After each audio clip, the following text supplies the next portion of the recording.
But this morning, we have to turn now to South Florida, where we've got breaking news. At least one person dead after the partial collapse of a high-rise condominium building near Miami Beach. We're awaiting a news conference from the Miami-Dade police in about 10-15 minutes.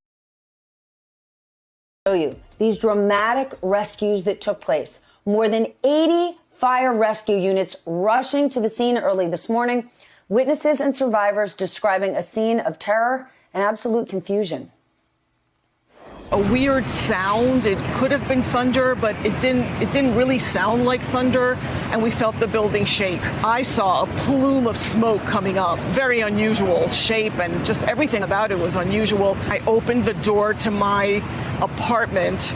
It leads to a long hallway, and all I saw was debris. Decided to go out to the balcony and wave down fire rescue, and they are heroes. They're just unbelievable human beings. And they came up with a ladder and a bucket and got the four of us down. I want to go straight to my colleague, Kerry Sanders, at the scene. Kerry, 80 units sent to the building, but I've only seen a couple of rescues. What's going on?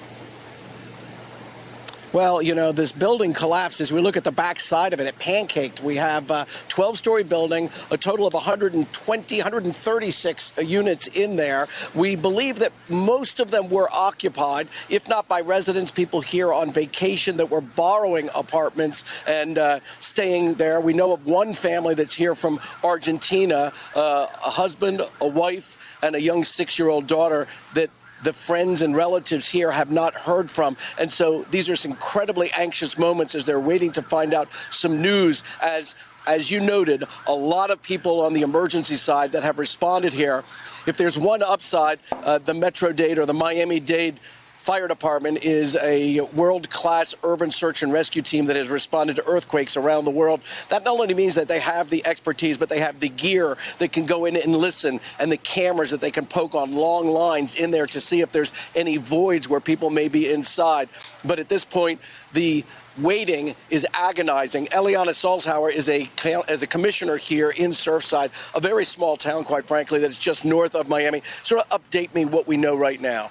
Well, we know that something was wrong with that building. A building should not collapse like that. I'm afraid for the other buildings in town. This is the Champlain South building. There are two other buildings. A sister building, which is Champlain North. It looks very similar. It was built around the same time. I think residents need to be concerned for the safety of their own building. The actual search and rescue that's going on right now, nobody's giving up yet. I do know that they have confirmed one death. This plays out all day? This is going to play out for days. I mean, it could be weeks until we really know who's under the rubble, who survived, who didn't survive. There's a lot of people unaccounted for, a lot of families very concerned. I'm hoping that there were some snowbirds that were not here. This happens in the chaotic moments, and trying to find out where people are is difficult. I know that people are taking phone numbers. There's efforts here. This is Florida, after all. Hurricanes happen. There is a system in place with emergency management. Let's talk a little bit about the building itself. At 40 years old, has it been inspected? I mean, what's the status of that? Well, the building was actually up for its 40-year recertification, and they were doing that process right now. It's a sort of a one-year process. I believe they were doing the roof. So the inspector was last here when? I was told yesterday. I was told he was on that roof yesterday. So what happened today, it's going to take a lot of investigating to find out, but we are going to get to the bottom of it because residents need to know. Okay. Well, Eliana, thank you very much. I know she has a very busy day. Eliana Salzhauer, who's a commissioner here in Surfside, just north of Miami Beach. The search and rescue is underway as we speak. There are dogs there. They're using listening devices. They have cameras. And perhaps going to complicate the situation as we see rain moving in. But that's not going to deter anybody, with the hope of finding people that are still alive and can be pulled out to safety.